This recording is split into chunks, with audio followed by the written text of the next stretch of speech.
स्वागत है आप सभी का लोक बंधु के YouTube चैनल पर। तो अपने जो SI MCQ रिवीजन सीरीज चल रही थी जिसके अंदर अपने Rajasthan economic survey, Indian economic survey और करंट अफेयर्स का रिवीजन कर रहे थे, उसके अंदर अपने इंडियन इकोनॉमिक सर्वे को आगे बढ़ाते हैं। और अब तक अपने इंडियन इकोनॉमिक सर्वे के अंदर जो सार है वो पढ़ चुके हैं, इसके अलावा बजट पढ़ चुके हैं, इसके अलावा चैप्टर 2 जो है वो कंप्लीट कर चुके हैं राजकोषीय घटनाक्रम का। इसके बाद में मुद्रास्फीति वाला जो चैप्टर 5 था वो अपने पढ़ लिया था। और आज अपने सबसे इंपॉर्टेंट चैप्टर, जहां से निश्चित रूप से आप लिख के ले लो, इस चैप्टर में से एसआई के एग्जाम में क्वेश्चन देखने को मिलेगा ही मिलेगा।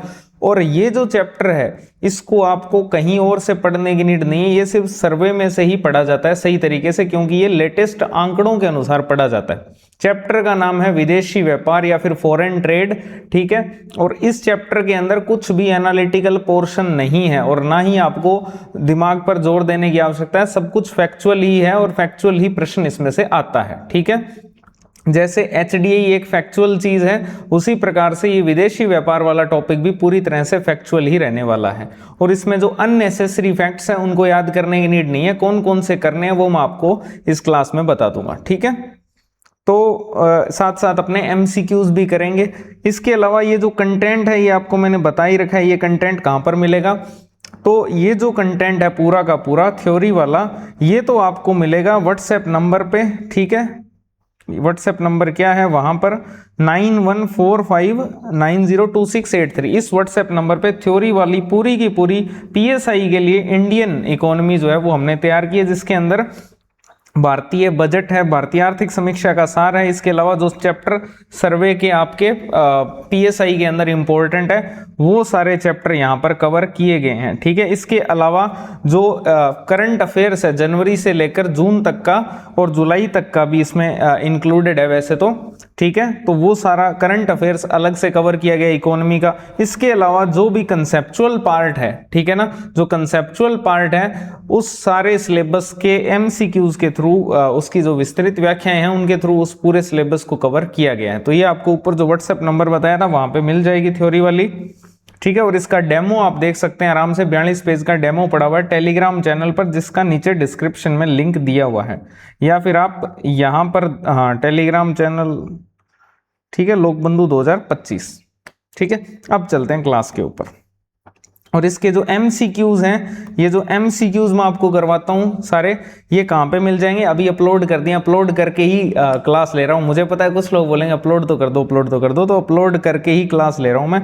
ये सारे आपको मिलेंगे SI अंतिम नाम से टेस्ट सीरीज है, ठीक है ना, अंतिम नाम से टेस्ट सीरीज है। उस टेस्ट सीरीज के अंदर जो है आपको ये सारे के सारे MCQs जो है वो मिल जाएंगे। रिवीजन वाले फोल्डर में जाना, उसके वहां पर आपको ये मिल जाएंगे। अरे ये क्या निब बदलनी पड़ेगी क्या,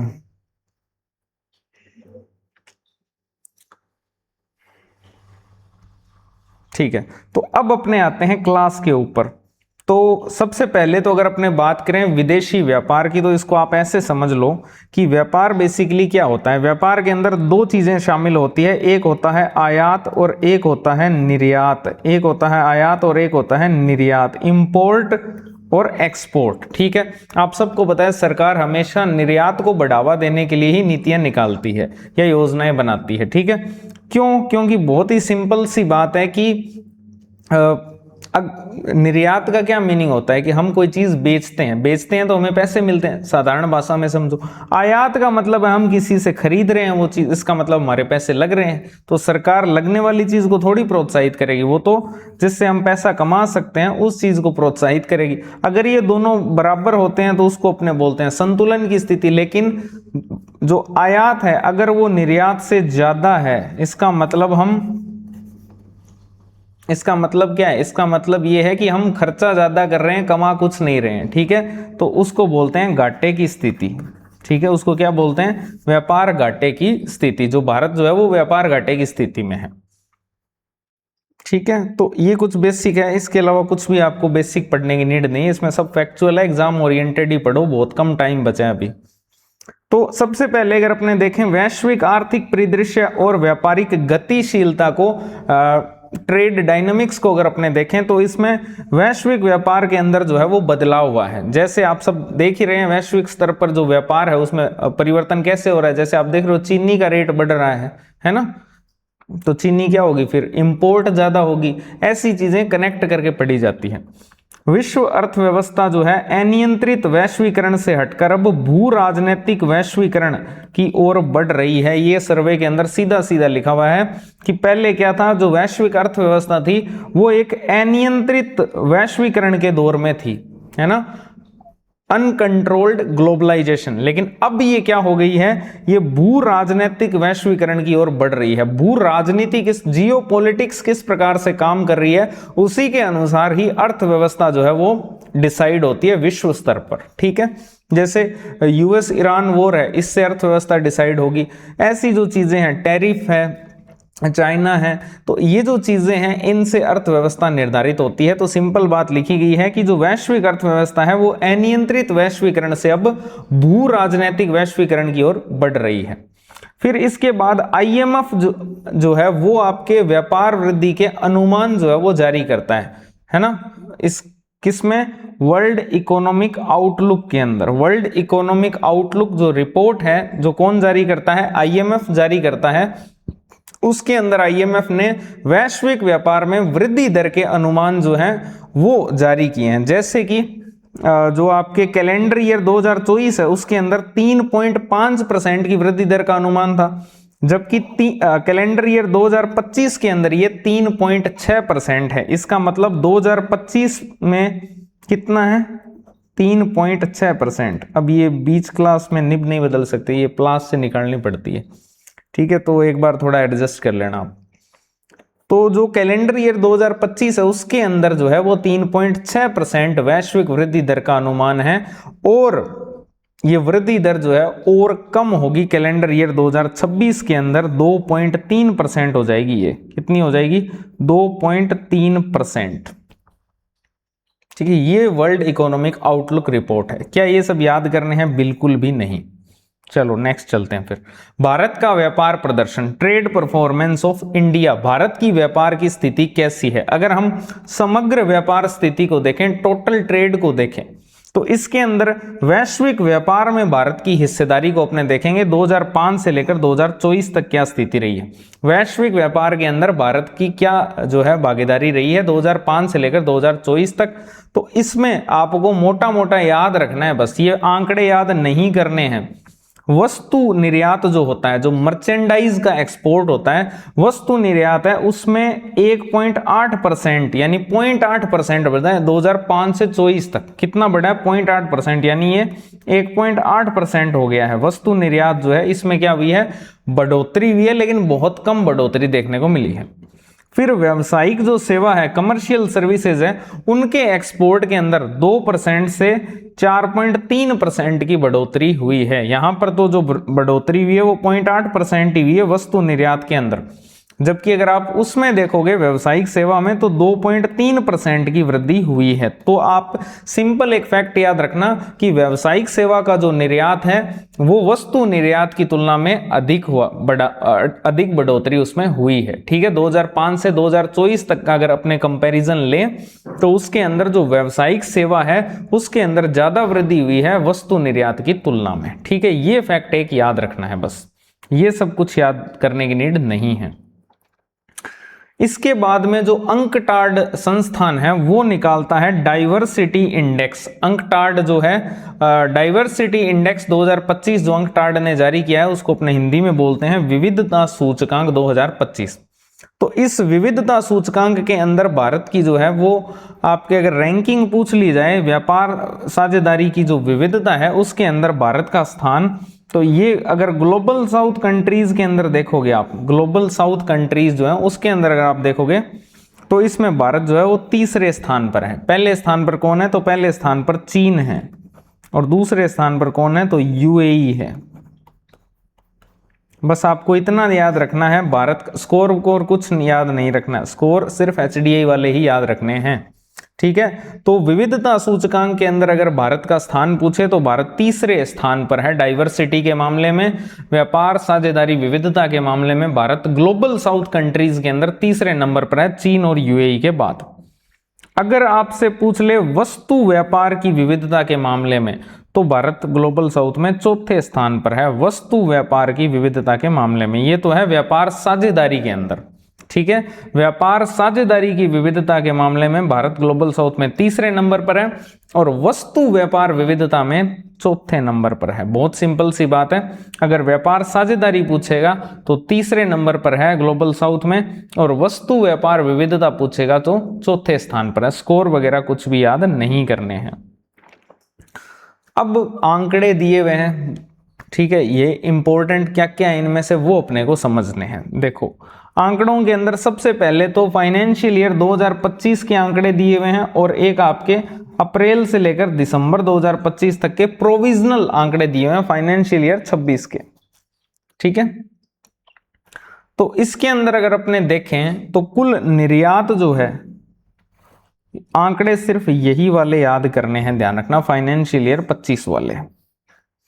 कुल निर्यात की अगर अपने बात करें टोटल एक्सपोर्ट की, तो वो आपके हुआ है 825.3 बिलियन डॉलर। कितना हुआ है? 825.3 बिलियन डॉलर। अगर हम निर्यात यहां पर देखें,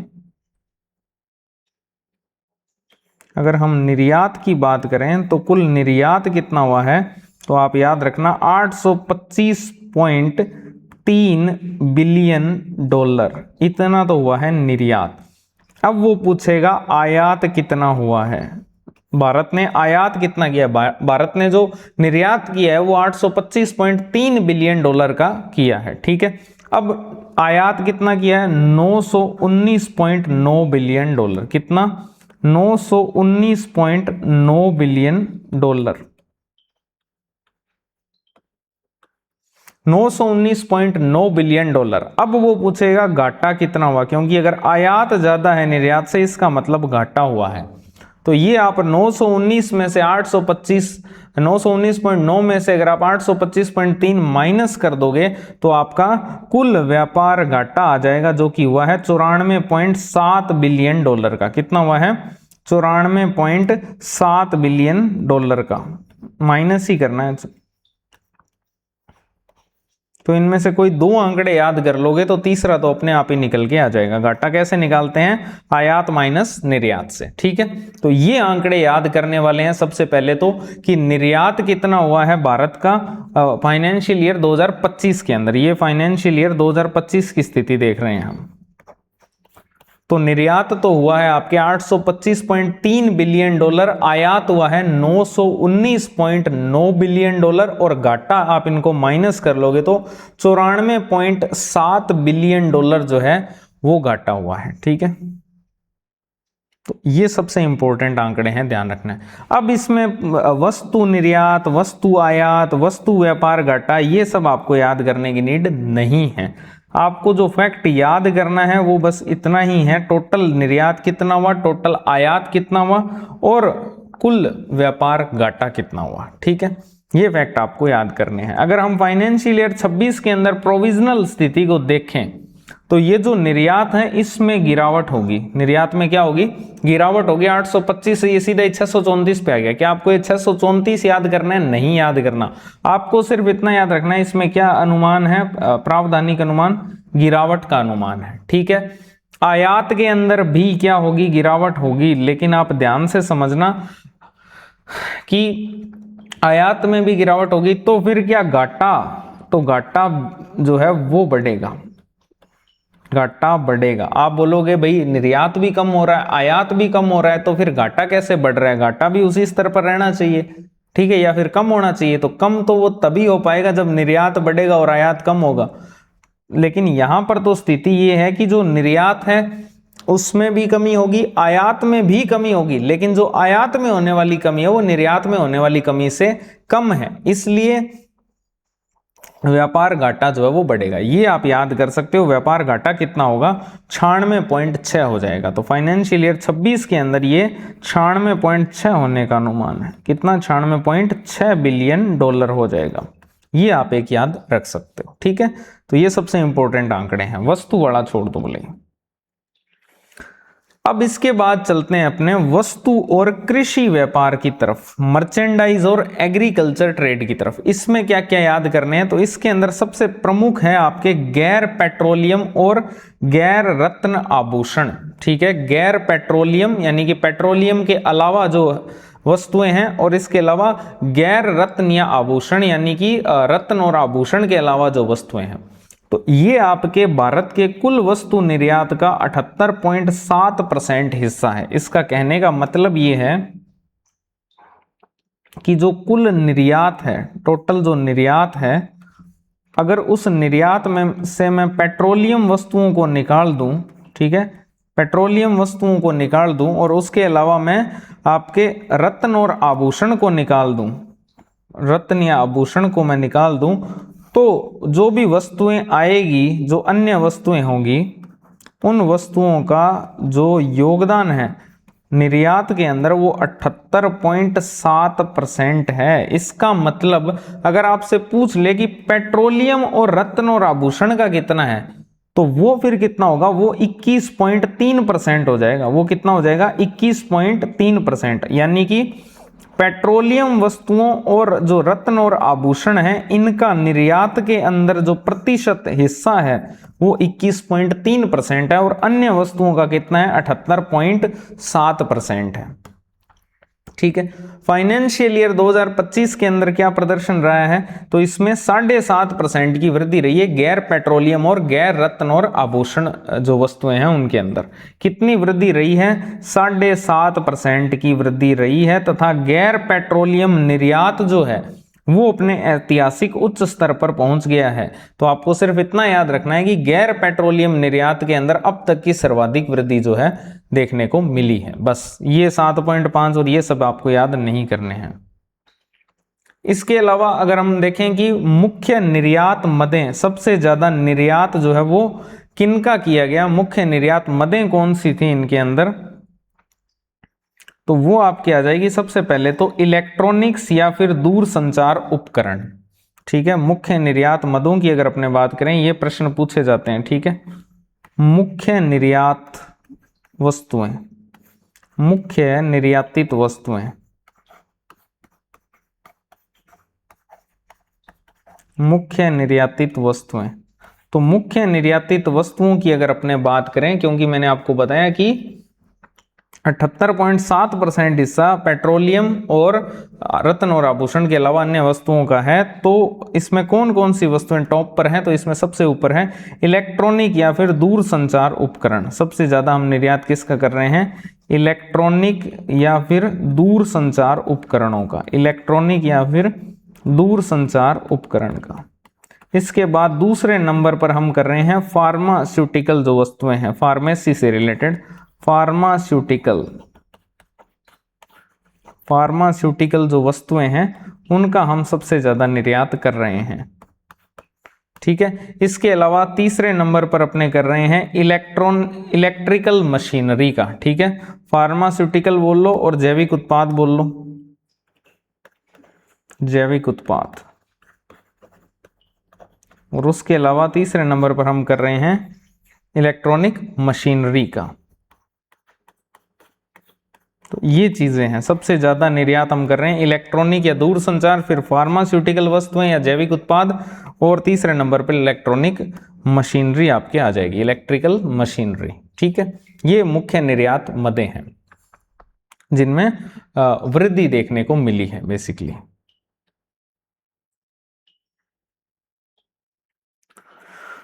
अब बात करते हैं कृषि निर्यात की, एग्रीकल्चर एक्सपोर्ट की। कृषि निर्यात की अगर बात करें तो जो कुल वस्तु निर्यात होता है, ये वस्तु निर्यात में शामिल होता है कृषि निर्यात।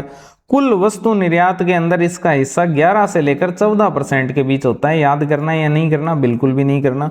वैश्विक स्थिति की बात करें तो भारत जो है वो मूल्य के आधार पर विश्व का दूसरा सबसे बड़ा कृषि उत्पादक है। ये इंपॉर्टेंट फैक्ट है कि भारत जो है, अगर हम वैल्यू के आधार पर बात करें, मूल्य के आधार पर बात करें, तो विश्व का दूसरा सबसे बड़ा कृषि उत्पादक है। ठीक है, वैश्विक जो कृषि निर्यात है उसके अंदर भारत की हिस्सेदारी जो है वो 2024 में मात्र 2.2% ही रही है। 2000 के अंदर ये 1.1% थी। आप देखो 2000 से 2024 के अंदर इसमें कितनी वृद्धि हुई है। तो वैश्विक जो कृषि निर्यात है उसमें भारत की हिस्सेदारी बहुत कम है। ठीक है, अब 22 लक्ष्य क्या रखे गए हैं, तो अगले 4 साल के अंदर जो कृषि है, समुद्री उत्पाद है, खाद्य पेय पदार्थ है, इनका जो संयुक्त निर्यात है इसको $100 बिलियन तक पहुंचाने का लक्ष्य जो है वो रखा गया है।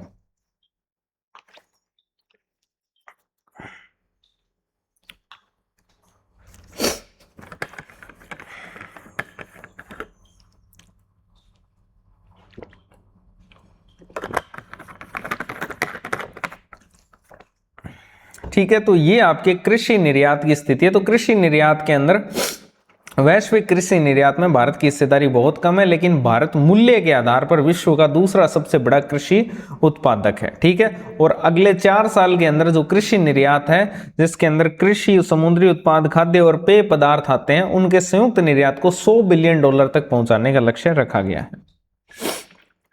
इसके बाद अगर अपने देखें उत्पादन संबंध जो प्रोत्साहन होता है ना, उत्पादन संबंध यानी प्रोडक्ट लिंक्ड इंसेंटिव जो होता है, उन योजनाओं का अगर अपने व्यापार प्रदर्शन देखें, इनका मतलब क्या है, ऐसी योजनाएं जिनमें उत्पादन जो है, उत्पादन को प्रोत्साहित किया जाता है, उन योजनाओं का अगर अपने व्यापार प्रदर्शन देखें तो ऐसी योजनाओं की जो शुरुआत है वो की गई थी अप्रैल 2020 के अंदर।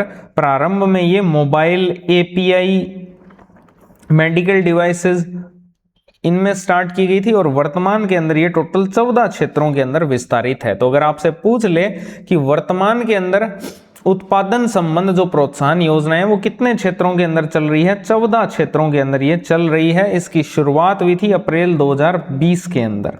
अगर हम पीएलआई क्षेत्रों का प्रदर्शन देखें तो व्यापार घाटा नियंत्रण पहला है। व्यापार घाटा नियंत्रण यानी कि सेवा निर्यात के अंदर अधिशेष जो होता है, सरप्लस जो है, वो लगातार बड़े वस्तु व्यापार घाटे को संतुलित करता है। ठीक है, सेवा जो निर्यात होता है उसके अंदर जो सरप्लस होता है वो लगातार जो कोई बड़ा वस्तु व्यापार घाटा होने वाला होता है उसको ये संतुलित कर देता है। दूसरा है पीएलआई का सबसे सफल जो क्षेत्र है वो है आपके टेलीकॉम। अगर आपसे पूछ ले कि पीएलआई सबसे बेस्ट काम किस क्षेत्र में कर रहा है, तो वो कर रहा है टेलीकॉम सेक्टर के अंदर, आयात को कम करने में, क्योंकि सफल का मतलब ही वही है, आयात कम हो रहा है जिसका। ठीक है, तो टेलीकॉम जो सेक्टर है, दूर संचार जो क्षेत्र है, वो पीएलआई का सबसे सफल क्षेत्र है। इसमें 18.5% की कमी, ये आपको याद नहीं करनी है, आपको सिर्फ इतना याद रखना है, पीएलआई का सबसे सफल क्षेत्र आयात को घटाने में कौन सा है, टेलीकॉम सेक्टर है। फिर पीएलआई का सर्वाधिक निर्यात वृद्धि वाला क्षेत्र, अगर आपसे पूछ ले कि पीएलआई का सर्वाधिक निर्यात वृद्धि वाला क्षेत्रफल कौन सा है, जो निर्यात को प्रोत्साहित कर रहा है, वो है आपके आईटी हार्डवेयर जो क्षेत्र है। आईटी हार्डवेयर क्षेत्र जो है वो पीएलआई का सर्वाधिक निर्यात वृद्धि वाला क्षेत्र है। इसके अलावा विश्व व्यापार में भारत की हिस्सेदारी की बात करें तो वस्तु निर्यात 1.8% और व्यावसायिक सेवा निर्यात 4.3%। ये कैलेंडर ईयर 2024 की बात है, ये छोड़ सकते हो आप। ये 2 फैक्ट काम के हैं बहुत ज्यादा, और एक ये वाला फैक्ट। ठीक है, अब कुछ प्रश्न देख लेते हैं। जैसे अंकटाड के अनुसार ग्लोबल साउथ के अंदर व्यापार साझेदारी विविधता सूचकांक में भारत का कौन सा स्थान है। व्यापार साझेदारी के मामले में पूछा है तो तीसरे नंबर पर होगा साझेदारी के मामले में।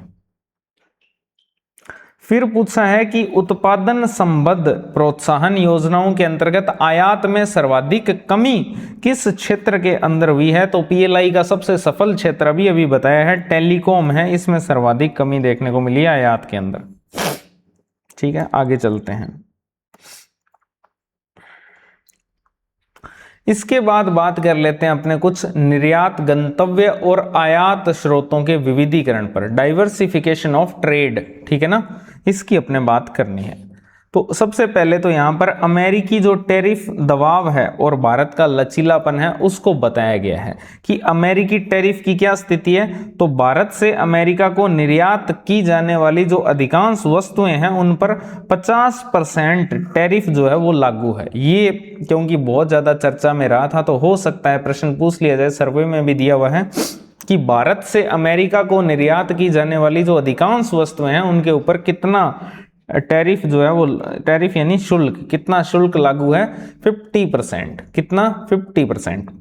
विविधीकरण की रणनीति क्या है? विविधीकरण की रणनीति ये है कि अमेरिका को होने वाले निर्यात के अंदर जो है वो गिरावट, ईयर ऑन ईयर उसमें गिरावट हो रही है। ठीक है, अमेरिका को जो निर्यात हो रहा है उसके अंदर ईयर ऑन ईयर गिरावट दर्ज की गई है, लेकिन वैकल्पिक जो वैश्विक बाजार होते हैं जैसे कि यूएई हो गया, हांगकांग, सऊदी अरब, इनकी ओर झुकाव से भारत का जो समग्र वैश्विक निर्यात है वो धनात्मक बना रहा। ठीक है, अमेरिका की वजह से तो निर्यात में गिरावट हुई, लेकिन जो आपके वैकल्पिक वैश्विक बाजार है यूएई, हांगकांग, सऊदी अरब, इनकी ओर भारत के झुकाव ने भारत का जो समग्र वैश्विक निर्यात था वो धनात्मक यानी कि पॉजिटिव जो है वो बना रहा। फिर अगर अपने देखें प्रमुख श्रम प्रधान क्षेत्रों के लिए वैकल्पिक निर्यात गंतव्य, ठीक है, तो इसमें आपको पहले तो रत्न और आभूषण को देखना है। अमेरिकी बाजार की क्या स्थिति है, छोड़ दो इसको। ठीक है, इसमें आपको बहुत सारे समझौते भी देखने को मिलेंगे। ठीक है, जैसे सबसे पहले जेम्स एंड ज्वेलरी की बात कर लेते हैं, रत्न और आभूषण की। तो मुख्य इसका जो वैकल्पिक गंतव्य है अमेरिका के अलावा, वैकल्पिक गंतव्य का मतलब अमेरिका के अलावा और क्या वैकल्पिक गंतव्य है, तो रत्न और आभूषण का जो वैकल्पिक गंतव्य है वो है आपके यूएई और हांगकांग। यूएई और हांगकांग जो है वो रत्न और आभूषण के दो प्रमुख वैकल्पिक गंतव्य हैं। इसके लिए इंडिया और यूएई के बीच में सीईपीए का जो है, जो सीईपीए हुआ था, व्यापार समझौता, व्यापक व्यापार समझौता जो इंडिया और यूएई के बीच में हुआ था, उसका लगातार इससे लाभ जो है वो मिल रहा है। ठीक है, इसके अलावा भारत की जो कुल निर्यात हिस्सेदारी है उसमें यूएई और हांगकांग जो है उसका प्रतिशत बड़ा है। ठीक है, भारत की निर्यात हिस्सेदारी की अगर बात करोगे तो उसमें यूएई और हांगकांग का प्रतिशत बड़ा है, आगे अपने उसको देखेंगे। इसके अलावा अगर आपसे स्पेसिफिकली पूछ लिया जाए सोने के लिए, तो सोने के लिए जो प्रमुख वैकल्पिक गंतव्य हैं वो आपके बहरीन है। ठीक है, उसके बाद में सऊदी अरब है, फिर फ्रांस और फिर यूके है, इतना खास नहीं है, बस बहरीन ध्यान रख लेना। और रत्न के लिए कनाडा, सोने में सबसे इंपॉर्टेंट ध्यान रखना बहरीन है, और रत्नों के अंदर कौन सा है, कनाडा, मैक्सिको और चीन। अगर आपसे समुद्री उत्पाद के पूछें वैकल्पिक गंतव्य, समुद्री उत्पाद के वैकल्पिक गंतव्य पूछे तो इसमें वियतनाम आ जाएगा सबसे मेन नाम। ठीक है, उसके बाद में मलेशिया है, फिर चीन है, फिर बेल्जियम है, फिर रूस, डेनमार्क, पोलैंड और श्रीलंका। ठीक है, और वैश्विक स्तर पर कुल निर्यात कितना बड़ा है ये कुछ भी याद करने की नीड नहीं है, ये भी एक नजर मार लेना, इन पे याद करने की इनको इतनी नीड नहीं है वैकल्पिक गंतव्य कौन से हैं। ऑटो पार्ट्स या कंपोनेंट्स की बात करें तो इसमें आपके यूएई सबसे ऊपर रहेगा।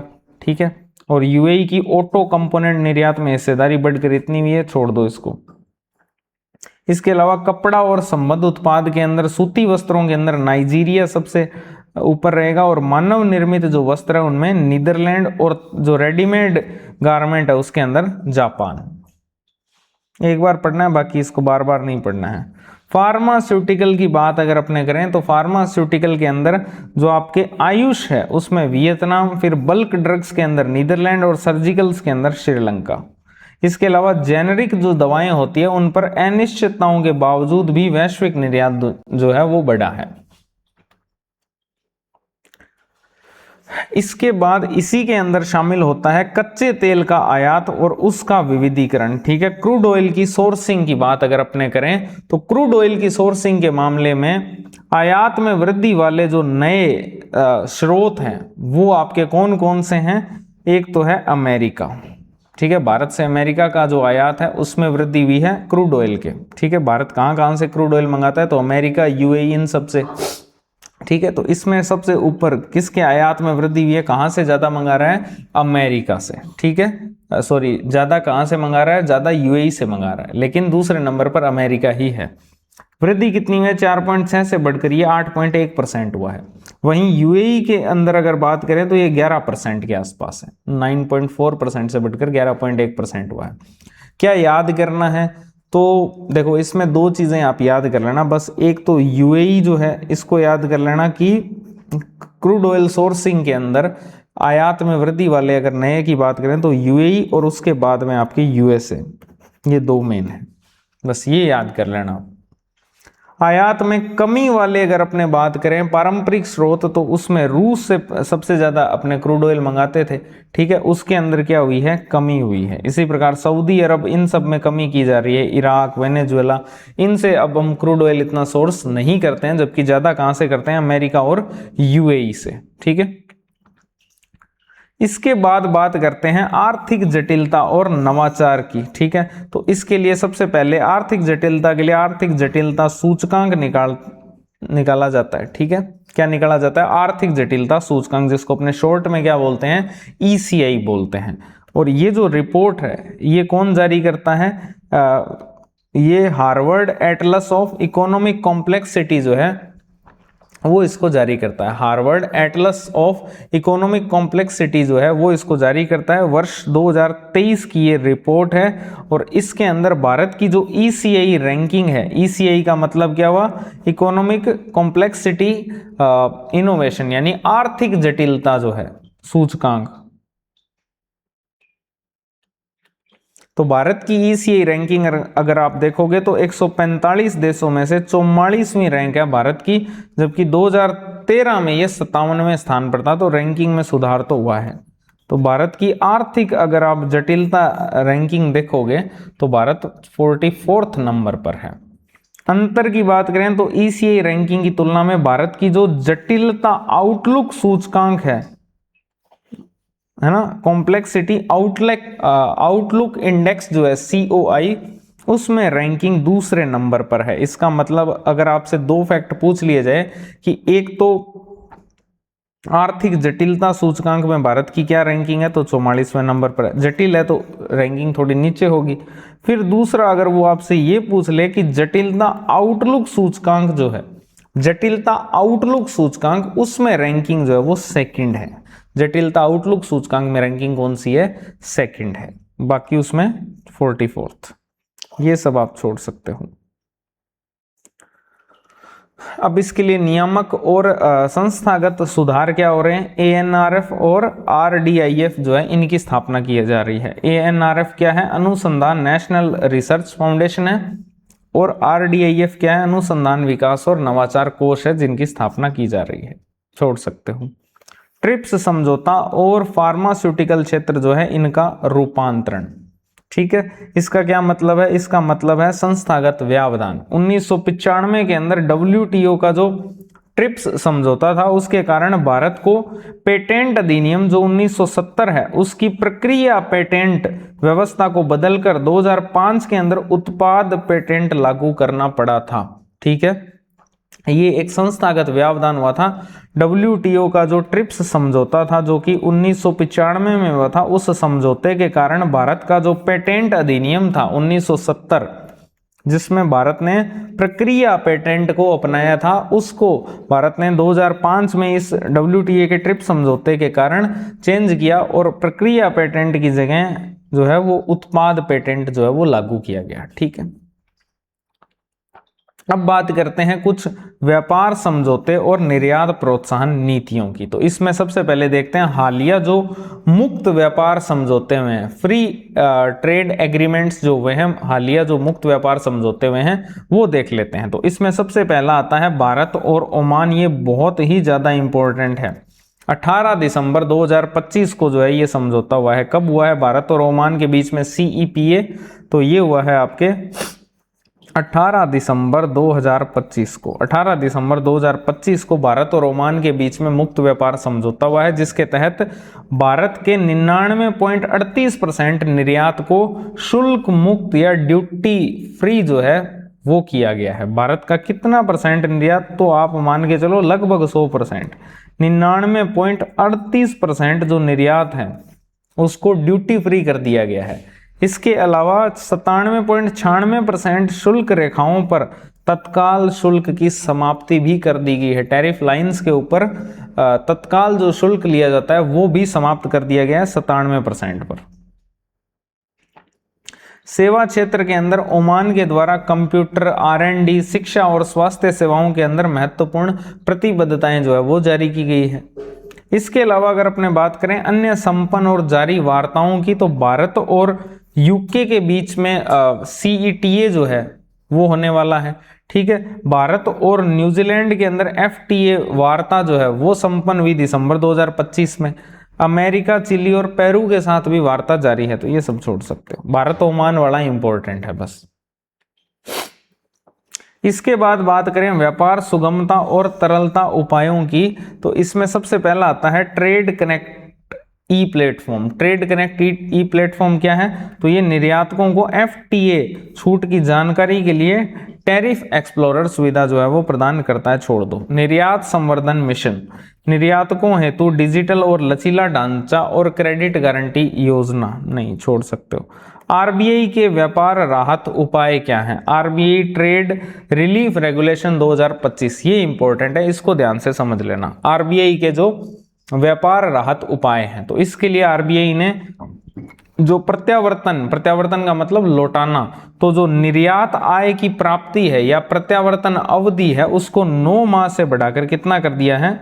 15 माह कर दिया है। निर्यात आय की प्राप्ति या फिर प्रत्यावर्तन अवधि को 15 माह कर दिया है। ठीक है। इसके अलावा अग्रिम भुगतान के लिए जो शिपमेंट अवधि है, अग्रिम भुगतान के लिए जो शिपमेंट अवधि है उसको 1 वर्ष से बढ़ाकर कितना कर दिया है? 3 वर्ष। तो एक ध्यान रखना, प्रत्यावर्तन अवधि को 15 माह कर दिया है और शिपमेंट अवधि को 3 वर्ष कर दिया है 1 से बढ़ाकर।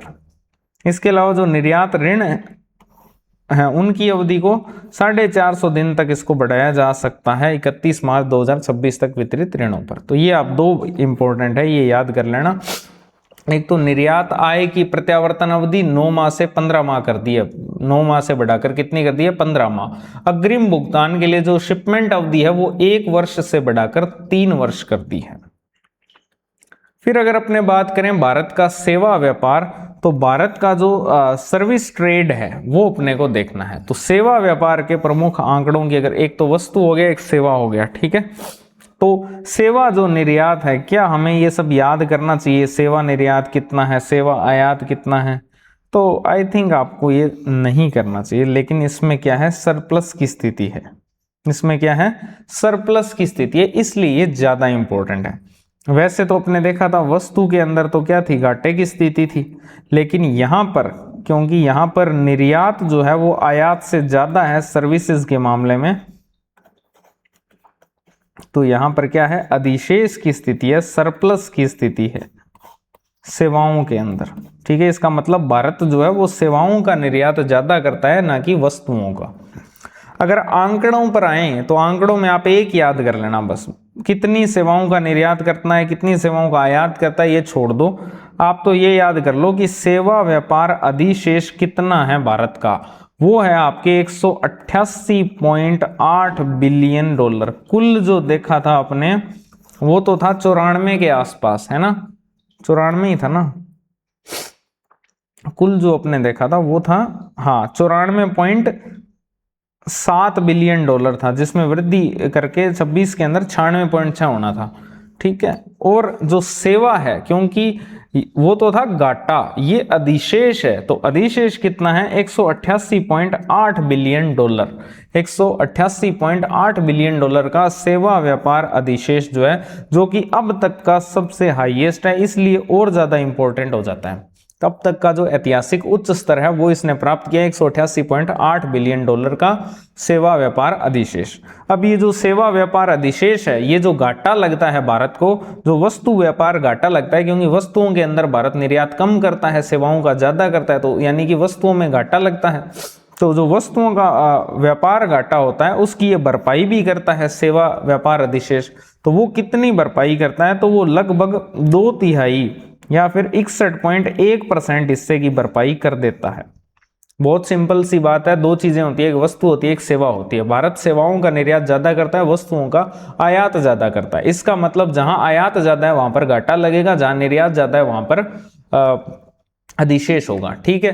तो जो अधिशेष होगा उससे जो घाटा हो रहा है उसकी भी भरपाई हो जाती है। तो अगर आपसे पूछ ले कि भारत के सेवा व्यापार अधिशेष से वस्तु व्यापार जो घाटा है उसकी कितनी भरपाई हो जाती है, तो वो 2/3 हो जाती है, 61.1% की भरपाई हो जाती है।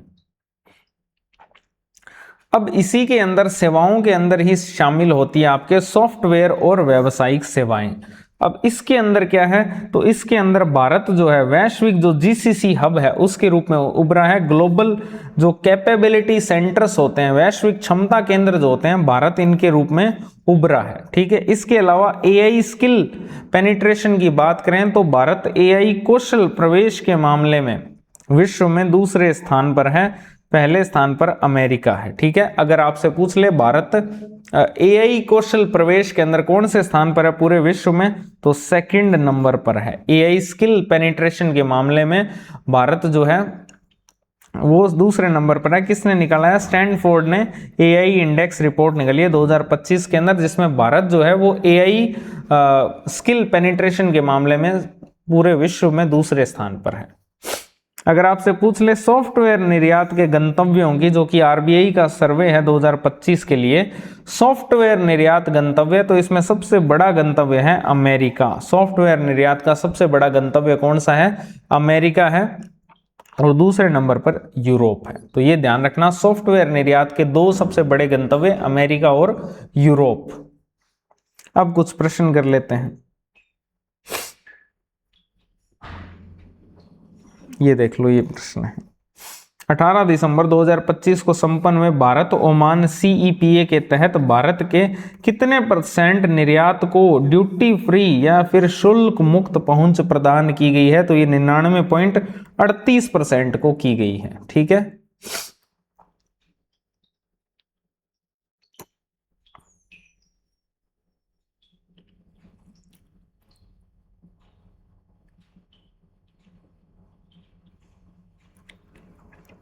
आरबीआई के व्यापार राहत नियमों के तहत फेमा के अंतर्गत निर्यात आय जो प्रत्यावर्तन है उसकी समय सीमा को 9 माह से बढ़ाकर कितना कर दिया है? तो वो कर दिया है 15 माह।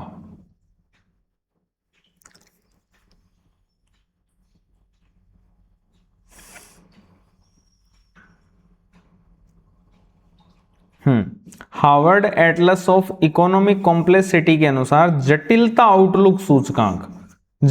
आउटलुक सूचकांक के अंदर भारत की वैश्विक रैंकिंग क्या है? ठीक है, तो ये आपकी हो जाएगी सेकंड।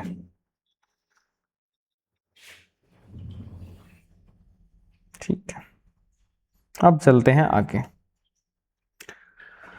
अब बात करते हैं भुगतान संतुलन की। ठीक है, बैलेंस ऑफ पेमेंट बीओपी की। तो भुगतान संतुलन क्या है? तो जो आपके अगर चालू खाता स्थिति होती है, जो सेविंग अकाउंट होता है बेसिकली, उसको करंट अकाउंट जो होता है, करंट अकाउंट की जो स्थिति है उसको नियंत्रित करने वाले मुख्य कारक कौन कौन से हैं? तो इसमें पहला तो आता है आपके सेवा अधिशेष। पहला क्या है? सेवा अधिशेष। सर्विस जो सरप्लस है वो आपके चालू खाता जो है उसकी स्थिति को नियंत्रित करता है, बैलेंस में रखता है। ठीक है, जो सरप्लस है, अभी मैंने आपको बताया था घाटे की भरपाई किससे होती है? सरप्लस से, सर्विस सरप्लस से। तो जो सेवा अधिशेष है वो इसको नियंत्रित करता है। दूसरा जो है, अपने को जो रेमिटेंस प्राप्त होता है, उच्च प्रेषण का जो अंतर प्रवाह होता है, रेमिटेंस जो है इनफ्लो होता है, विदेशों से जो पैसा अपने यहाँ पे आता है, या जो प्राइवेट ट्रांसफर भी आप उसको बोलते हो, वो भी इसको चालू खाते की स्थिति को नियंत्रित करता है, जो कि आर्थिक आघात जो होते हैं उनसे सुरक्षा प्रदान करता है। तो ये दो इंपॉर्टेंट चीजें आपको ध्यान में रखनी है भुगतान संतुलन के संदर्भ में, कि जो चालू खाता जो होता है, चालू खाता स्थिति, उसको नियंत्रित दो चीजें करती है। एक तो आपका जो रेमिटेंस होता है, जो विदेशों से आपको धन प्रेषण होता है वो, और दूसरा जो सर्विस सेक्टर के अंदर हम जो निर्यात ज्यादा करते हैं जिस कारण हमें क्या होता है? अधिशेष होता है, सरप्लस होता है। तो ये दो चीजें जो है इसको नियंत्रित करती है। अब बात करते हैं रेमिटेंस या प्रेषण की। तो रेमिटेंस या प्रेषण के मामले में भारत जो है लगातार दुनिया का सबसे बड़ा जो है प्रेषण प्राप्त करता देश है। ध्यान रखना, लार्जेस्ट रेमिटेंस रिसिपेंट्स है ना, विश्व में पहले स्थान पर है रेमिटेंस प्राप्त करने के मामले में। विदेशों से जो धन है भारत में सबसे ज्यादा आता है। ठीक है, ऐसे समझ सकते हो। भारत जो है वो लगातार दुनिया का सबसे बड़ा प्रेषण प्राप्त करता देश है। अब इसका महत्व क्या है? तो महत्व यही है कि रेमिटेंस जो होता है वो भारत के विशाल जो वस्तु व्यापार घाटा है उसके एक बड़े हिस्से की भरपाई करता है, और ये जो है कुल एफडीआई अंतर प्रवाह से भी अधिक है। एक तो होता है रेमिटेंस और एक जो कंपनियां निवेश करती है उसको बोलते हैं एफडीआई, है ना।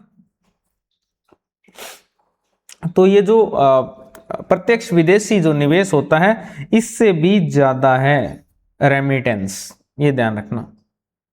तो इस रेमिटेंस से क्या होता है, इससे जो भारत का व्यापार घाटा हो रहा है उसकी क्या हो जाती है, भरपाई हो जाती है। दो चीजों से भरपाई होती है, एक रेमिटेंस से हो जाती है, एक आपका जो सेवा अधिशेष है वहां से होती है। फिर अगर अपने बात करें यहां पर प्रेषण जो है उसका भौगोलिक पुनर्गठन अगर अपने देखें, ठीक है, तो ये आरबीआई रेमिटेंस सर्वे 6th राउंड का है फाइनेंशियल ईयर 2024 के लिए, इसका भौगोलिक पुनर्गठन। तो ये इसमें आपको याद जो करनी है, बदलाव क्या हुआ है, जो खाड़ी सहयोग जो परिषद है जीसीसी देशों के बजाय अब उन्नत अर्थव्यवस्थाएं जो है एडवांस्ड इकोनॉमिक्स जो है उनसे कुशल और पेशेवर श्रमिकों का योगदान बढ़ा है। इसको आप छोड़ सकते हो, लेकिन यहां पर सबसे इंपॉर्टेंट फैक्ट है ये वाला, आप इसको याद करे बिना नहीं जा सकते एग्जाम में, ठीक है। प्रेषण का जो भौगोलिक पुनर्गठन है, ठीक है, प्रेषण का जो भौगोलिक पुनर्गठन है आरबीआई रेमिटेंस सर्वे के अकॉर्डिंग, तो उसमें आपके शीर्ष प्रेषण स्रोत देश कौन कौन से हैं, कहां से सबसे ज्यादा रेमिटेंस हमें मिल रहा है। तो सबसे ज्यादा रेमिटेंस हमें मिल रहा है अमेरिका से, यूएसए से। कितना, 27.7%। अमेरिका से कितना रेमिटेंस हम प्राप्त कर रहे हैं, 27.7%। दूसरे नंबर पर आता है यूएई। आप ये सोच लो यार एनआरआई सबसे ज्यादा कहां पर है, ऐसा सोच लो बस। और यूएई के अंदर भी बहुत है, तो यूएई में 19.2%। फिर तीसरे नंबर पर यूके है 10.8%, और चौथे नंबर पर सिंगापुर आता है 6%, 6.6%। तो ये आपके शीर्ष रेमिटेंस स्रोत देश हैं, यानी कि सबसे ज्यादा रेमिटेंस जो है वो कहां से मिलता है। तो उसकी अगर अपने बात करें टॉप 4 कंट्रीज की, तो उसमें सबसे पहले यूएसए आएगा सबसे ऊपर, उसके बाद में यूएई आएगा, उसके बाद में यूके आएगा, ठीक है, और उसके बाद में आपके आएगा सिंगापुर चौथे नंबर पर। तो ये आपके शीर्ष रेमिटेंस जहां से मिलता है भारत को वो वाली कंट्रीज है। लगभग 27% है अमेरिका, और ये कितना है 19%। ये 6.6% है, और ये यूके का लगभग आपके 10%। ये रेमिटेंस की स्थिति है। अब एक होता है रेमिटेंस, एक होता है एफडीआई, यानी कंपनियां कितना निवेश करती है। प्रत्यक्ष विदेशी निवेश, उसकी वैश्विक और भारतीय प्रवृत्तियों की अगर अपने बात करें, तो अंकटाड की जो वर्ल्ड इन्वेस्टमेंट रिपोर्ट है 2025, उसके अंदर क्या बताया गया है, उसके अंदर बताया गया है कि जो आपके कैलेंडर ईयर 2024 है उसका वैश्विक एफडीआई जो था उसमें 11% की क्या हुई थी, गिरावट हुई थी। यानी प्रत्यक्ष विदेशी निवेश के अंदर 11% की गिरावट देखने को मिली थी वैश्विक स्तर पर। इसका मुख्य कारण था यूरोप के अंदर एफडीआई में 58% और चीन के अंदर जो है गिरावट हुई थी। तो यूरोप और चीन में जो ये बड़ी गिरावट हुई है एफडीआई के अंदर, इस कारण से ईयर ऑन ईयर जो गिरावट थी वो 11% की हुई वैश्विक स्तर पर, ठीक है। और प्रौद्योगिकी केंद्रित निवेश की बात करें तो ये सब छोड़ सकते हो। इसके बाद अगर अपने बात करें तो भारत के अंदर एफडीआई का इनफ्लो, ये इंपॉर्टेंट है, ठीक है। भारत में जो एफडीआई अंतर प्रवाह है उसकी क्या स्थिति है, एफडीआई इनफ्लो इन इंडिया। तो इसकी अगर अपने बात करें तो कैलेंडर ईयर 2024 के अंदर 1080 जो घोषित ग्रीनफील्ड परियोजनाएं हैं उनके साथ भारत वैश्विक स्तर पर चौथे स्थान पर रहा है। अगर आपसे पूछ ले कि एफडीआई इनफ्लो के मामले में, एफडीआई अंतर प्रवाह के मामले में भारत जो है 2024 कैलेंडर ईयर के अंदर वैश्विक स्तर पर कौन से स्थान पर रहा, तो चौथे स्थान पर रहा है। कौन से स्थान पर रहा है, चौथे स्थान पर रहा है, जिसका कारण है ग्रीनफील्ड परियोजनाएं। ग्रीनफील्ड का मतलब न्यू। तो ग्रीनफील्ड जो डिजिटल निवेश हुआ है वो हुआ है, भारत ने 114 बिलियन डॉलर आकर्षित करके दुनिया का सबसे बड़ा जो गंतव्य है, लार्जेस्ट डेस्टिनेशन है, वो बना है। इसमें भारत ने मलेशिया और सिंगापुर को जो है वो पीछे छोड़ दिया है। यानी कि सबसे ज्यादा अगर निवेश की बात करें, कंपनियों ने सबसे ज्यादा निवेश किया है ग्रीनफील्ड डिजिटल सेक्टर के अंदर, तो वो भारत के अंदर किया है मलेशिया और सिंगापुर की बजाय। इक्विटी एफडीआई की बात करें, इक्विटी का वितरण किस प्रकार से हो रहा है, तो लगभग इसमें से 60% जो प्रवाह है एफडीआई का वो कहाँ हो रहा है, सेवा, computer hardware, computer software hardware, trading, गैर पारंपरिक ऊर्जा, निर्माण और ऑटोमोबाइल, इन सेक्टर्स के अंदर सबसे ज्यादा जो है प्रवाह हो रहा है एफडीआई का। तो आपको दो चीज याद रखनी है, एक तो भारत एफडीआई के अंतर प्रवाह में कौन से स्थान पर है, चौथे स्थान पर है। दूसरा है भारत जो है ग्रीनफील्ड डिजिटल निवेश के अंदर सबसे बड़ा गंतव्य जो है बन चुका है मलेशिया और सिंगापुर को पछाड़कर।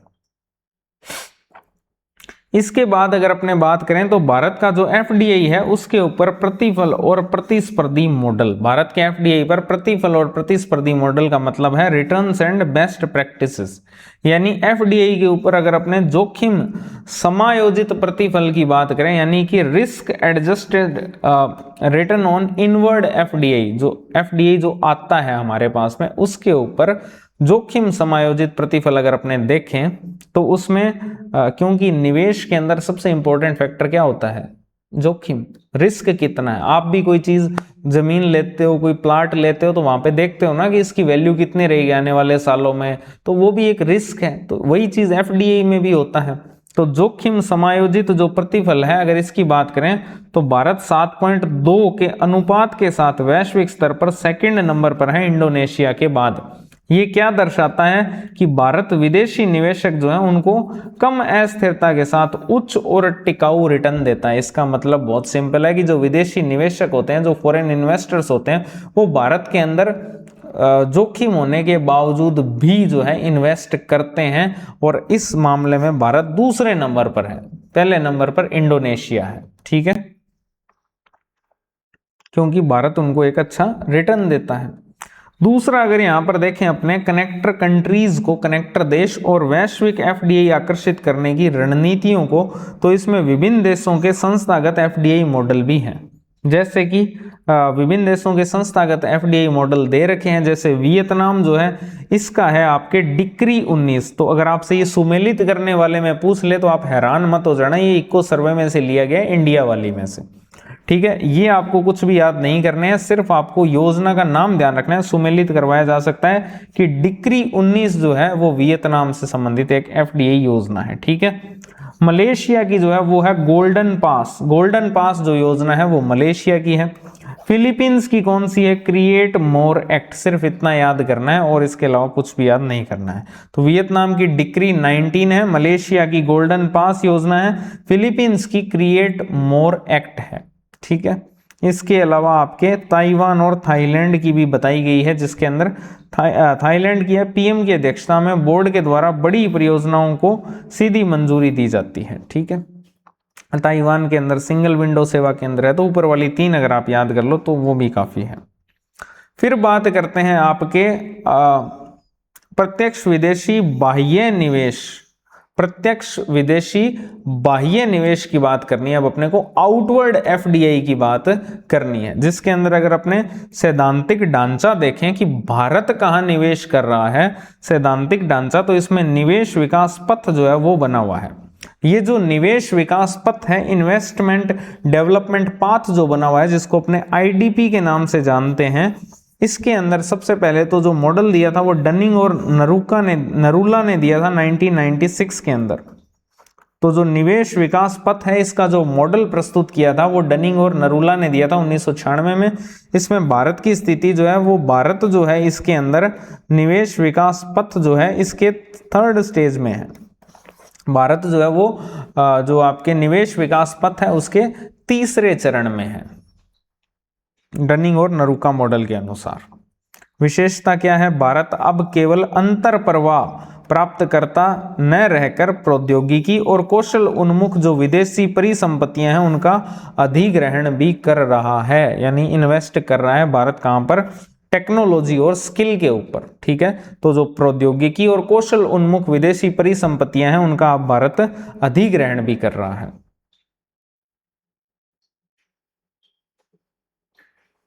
घरेलू अर्थव्यवस्थाओं के ऊपर क्या प्रभाव पड़ रहा है, घरेलू अर्थव्यवस्थाओं पर अगर अपने बात करें तो एक अध्ययन हुआ है साहू और बिश्नोई ने 2021 के अंदर। उसके अनुसार जो ओडीआई घरेलू निवेश है उसको विस्थापित करने की बजाय उसका जो पूरक है वो बनता है। ओडीआई जो होता है वो घरेलू निवेश को विस्थापित करने की बजाय उसका क्या बन जाता है, पूरक बनता है, जिससे कि घरेलू आरएनडी और निर्यात में वृद्धि होती है। ये छोड़ सकते हो आप, ठीक है। ओडीआई के अगर अपने आंकड़े देखें भारत के अंदर और उसका भौगोलिक वितरण, तो इसमें आपसे टॉप कंट्रीज पूछी जा सकती है।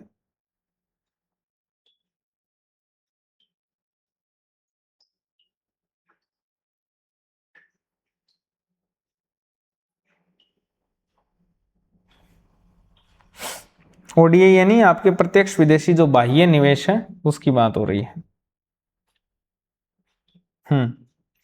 तो इसके अंदर जो आपके प्रत्यक्ष विदेशी जो बाह्य निवेश है उसके अंदर टॉप कंट्रीज कौन सी है ये आपको पता होनी चाहिए। भारत के अगर अपने ओडीआई के आंकड़े देखें तो उसका भौगोलिक वितरण अपने ऐसे समझ सकते हैं कि टोटल इतना यूएस बिलियन डॉलर का जो संचयी ओडीआई हुआ था उसका 82% हिस्सा शीर्ष 10 देशों में पाए गए। ये आप छोड़ सकते हो। आपको तो इतना याद रखना है, सबसे ज्यादा जो बाह्य एफडीआई है वो आपके सिंगापुर, पहले नंबर पर सिंगापुर है, 27% है सबसे ज्यादा। दूसरे नंबर पर अमेरिका है, रेमिटेंस नहीं है ये ध्यान रखना। तीसरे नंबर पर यूएई है, चौथे पर मॉरिशस है और पांचवें पर नीदरलैंड और यूके है। तो अगर आपसे ओडीआई के पूछ लिए जाएं, ये तो रेमिटेंस है, ये तो है प्रेषण, ये ओडीआई है, एफडीआई ओडीआई। तो ओडीआई के अंदर जो सबसे ऊपर आपके होगा वो है एक तो सिंगापुर, चौथे पर था रेमिटेंस में। यहां पर जो सिंगापुर है वो टॉप पर होगा 27% के साथ, ये सर्वाधिक है। और रेमिटेंस में भी 27% ही था यूएसए से। उसके बाद में ये क्रम चलेगा, यूएसए 16, यूएई 10, ठीक है। उसके बाद में यूएसए आ जाएगा 16%, फिर आपकी यूएई आ जाएगा 10%, और जो चौथा नंबर है उस पर आपके क्या आ जाएगा, मॉरिशस। मॉरिशस 9% के साथ जो है वो चौथे नंबर पर है। तो ये ओडीआई और प्रेषण के अंदर डिफरेंस है, ध्यान रखना। और प्रेषण के अंदर अगर आपसे पूछ ले टॉप पर कौन है, तो टॉप पर यूएसए है, फिर यूएई है, फिर यूके है, फिर सिंगापुर है। ओडीआई के अंदर अगर आपसे पूछ ले तो सिंगापुर पहले नंबर पर है, दूसरे नंबर पर यूएसए है, तीसरे पर यूएई है और चौथे पर क्या है, मॉरिशस है, ठीक है। परसेंटेज आप याद करना चाहो तो सिर्फ एक टॉप वाले का याद कर लेना। इसके बाद में अपने बात करते हैं विदेशी पोर्टफोलियो निवेश, है ना। पोर्टफोलियो इन्वेस्टमेंट जो है इसकी अगर अपने बात करें, इसकी प्रवृत्तियों की, इसके ट्रेंड्स की, तो वैश्विक जो वित्तीय चक्र है और इसकी अस्थिरता एफपीआई की, तो इसमें सिंपल बताया गया है कि एफपीआई जो है वो एक अस्थिर प्रवाह है। पोर्टफोलियो निवेश जो है वो एक अस्थिर प्रवाह है जो कि वैश्विक जो वित्तीय उतार चढ़ाव होता है उसके प्रति अत्यधिक संवेदनशील रहता है। जो वैश्विक जो वित्तीय उतार चढ़ाव होता है, उतार चढ़ाव होते रहते हैं, ठीक है, उसके अंदर ये अत्यधिक संवेदनशील रहता है एफपीआई, ठीक है, इससे ज्यादा प्रभाव पड़ता है। 2013 का आप टेपर टेंट्रम देख सकते हो, 2018 की मौद्रिक शक्ति और महामारी देख सकते हो, जिससे जो आपके एफपीआई है वो अत्यधिक संवेदनशील रहता है क्योंकि ये एक अस्थिर प्रवाह है।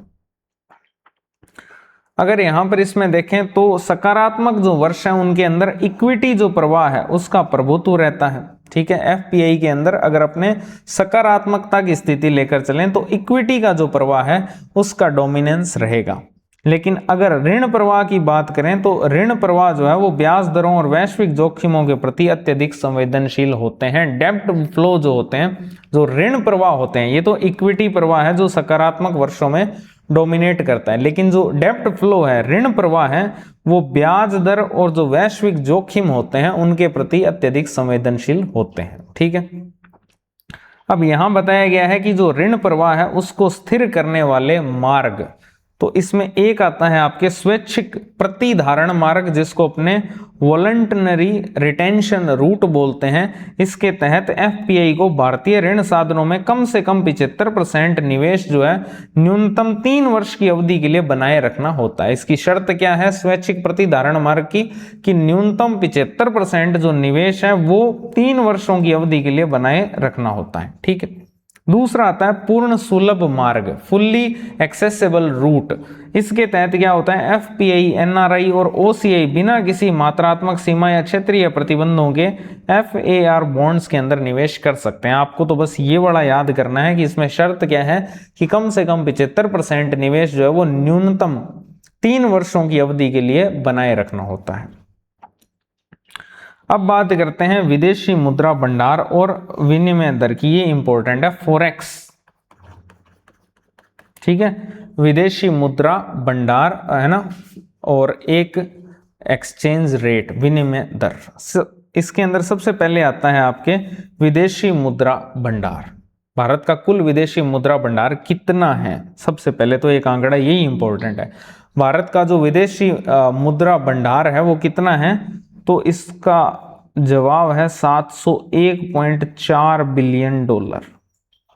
701.4 बिलियन डॉलर ये बताया गया है 16 जनवरी 2026 तक, क्योंकि सर्वे 2025 का है। ठीक है, तो 701.4 बिलियन डॉलर जो है भारत का कुल विदेशी मुद्रा भंडार है, जो आपको याद करना है। कितना है कुल विदेशी मुद्रा भंडार, 701.4 बिलियन डॉलर।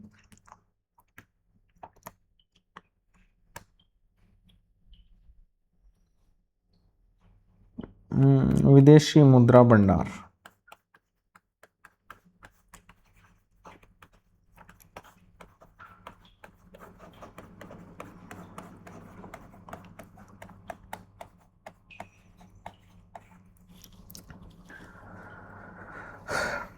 $701.4 बिलियन डॉलर जो है भारत का कुल विदेशी मुद्रा भंडार है। ठीक है,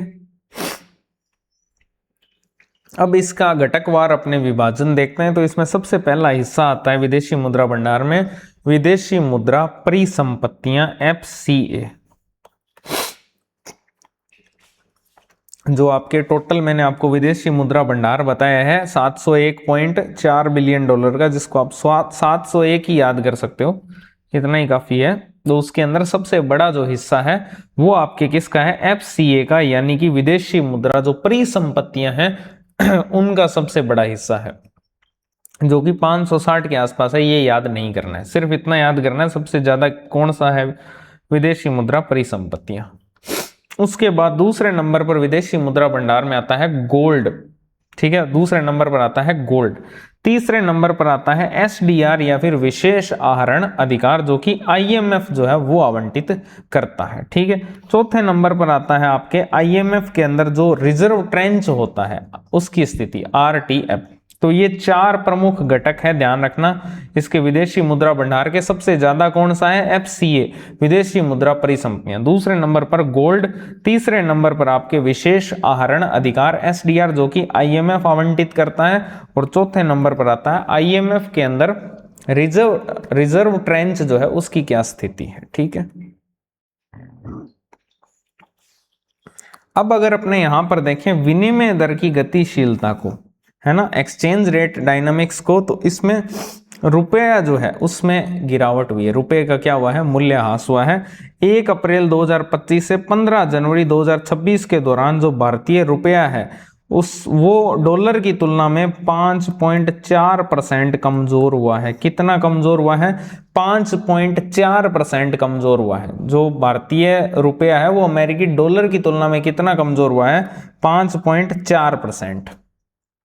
ठीक है, अब इसमें एक ARDL मॉडल विश्लेषण हुआ है, जो कि व्यापार चैनल और इसमें रुपये का जो मूल्यह्रास है उससे भारत के व्यापार संतुलन को क्या होता है, लाभ होता है। भारत का जो व्यापार है उसके संतुलन को लाभ मिलता है। तो आपसे अगर ये फैक्ट पूछ लिया जाए कि अगर रुपया जो है उसका मूल्यह्रास होता है, ठीक है, उसका मूल्य कम होता है, तो व्यापार संतुलन जो बढ़ता है या घटता है, तो व्यापार संतुलन जो है उसको लाभ होता है इससे। ठीक है, निष्कर्ष क्या है कि कमजोर मुद्रा से व्यापार चैनल के तहत होने वाले लाभ वित्तीय चैनलों की लागत की तुलना में काफी अधिक है। कमजोर मुद्रा से जो व्यापार चैनल के तहत होने वाले लाभ होते हैं वो वित्तीय चैनल की लागतों की तुलना में काफी अधिक है। तो बस इतना ध्यान रखना, कितना परसेंट रुपया जो है वो डेप्रीशिएट हुआ है, 5.4%। फिर आता है अंतरराष्ट्रीय निवेश और विदेशी ऋण। तो ये इतना है सच इंपॉर्टेंट नहीं है, जिसमें आपके एक तो शुद्ध अंतरराष्ट्रीय निवेश की स्थिति पूछी जाती है, जिसको अपने नेट इंटरनेशनल इन्वेस्टमेंट पोजीशन बोलते हैं, ठीक है। तो ये आप यहां पर सिर्फ जो वैश्विक शुद्ध लेनदार है, एक तो होते हैं लेनदार और एक होते हैं देनदार। लोन सबसे ज्यादा भारत कहां से लेता है, कहां से किसको जो है लोन देता है। अगर आपसे पूछ लिया जाए यहां पर कि वैश्विक स्तर पर स्थिति की, तो सिर्फ वैश्विक स्तर पर सबसे ज्यादा जो है लेनदार कौन है, तो लेनदार में सबसे ज्यादा है जर्मनी, फिर है चीन और तीसरे नंबर पर आता है जापान। तो जो शीर्ष वैश्विक शुद्ध लेनदार हैं उसमें एक तो जर्मनी पहले नंबर पर आएगा, ठीक है, फिर आएगा चीन और फिर आएगा जापान। जर्मनी ने यहां पर जापान का जो 34 वर्षों का वर्चस्व बना हुआ था शीर्ष वैश्विक लेनदार के अंदर, वो समाप्त कर दिया है, ठीक है। शीर्ष वैश्विक शुद्ध देनदार की अगर अपने बात करें तो देनदार तो अमेरिका है। भारत की क्या स्थिति है, भारत इसमें शुद्ध देनदार की स्थिति में है। भारत क्या है, इसमें शुद्ध देनदार की स्थिति में है और वैश्विक स्तर पर 11वां सबसे बड़ा देनदार है भारत, ध्यान रखना। यह पूछा जा सकता है कि वैश्विक स्तर पर भारत जो है वो 11वां सबसे बड़ा देनदार है, बाकी इतना इंपॉर्टेंट नहीं है, ठीक है। भारत की विदेशी ऋण की स्थिति अगर आपसे पूछे तो भारत का जो विदेशी ऋण है वो बताया गया इतना है और विश्व में भारत 21वें स्थान पर है। विदेशी ऋण की अगर अपने बात करें तो विदेशी ऋण के मामले में भारत जो है वो 21वें स्थान पर है। अगर आपसे पूछ ले कि इसमें NIIP के मामले में शुद्ध अंतर्राष्ट्रीय निवेश की स्थिति के मामले में, जिसमें भारत 11वां सबसे बड़ा देनदार है, लेकिन अगर आपसे पूछ ले वैश्विक ऋण के मामले में तो वैश्विक ऋण के मामले में भारत जो है वो 21वें स्थान पर है। अगर G20 में पूछे तो 11वें स्थान पर होगा, G20 में 11वें स्थान पर है और विश्व स्तर पर 21वें स्थान पर है वैश्विक ऋण के मामले में। कुल विदेशी ऋण के अंदर भारत की हिस्सेदारी 0.69% है, ये याद नहीं करना है।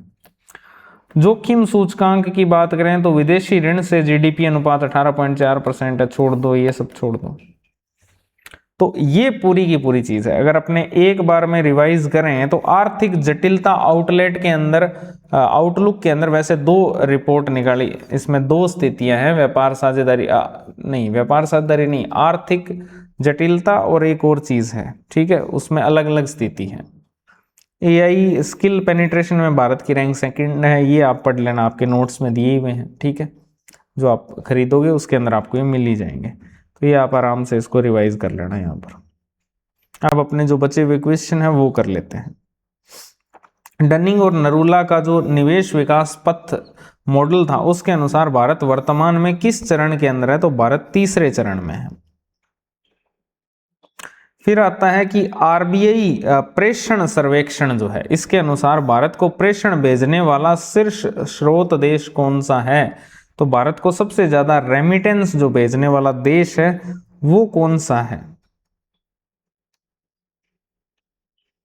तो ये तो बहुत ही सिंपल है, ये USA होगा, USA के बाद में UAE होगा, उसके बाद में आपके UK होगा और फिर क्या होगा, सिंगापुर होगा। इसके बाद है वर्ष 2020 से 24 के दौरान ग्रीनफील्ड डिजिटल निवेश के अंदर 114 बिलियन डॉलर आकर्षित करके दुनिया का सबसे बड़ा गंतव्य कौन सा देश बना है।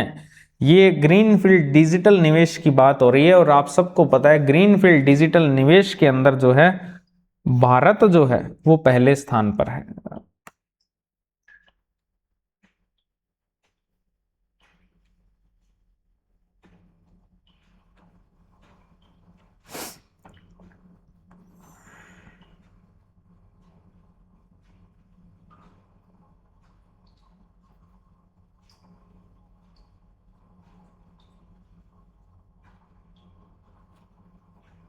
ये रहा, भारत जो है दुनिया का सबसे बड़ा गंतव्य बना है ग्रीनफील्ड डिजिटल निवेश में, जिसमें मलेशिया और सिंगापुर जो है इनको भारत ने पीछे छोड़ा है।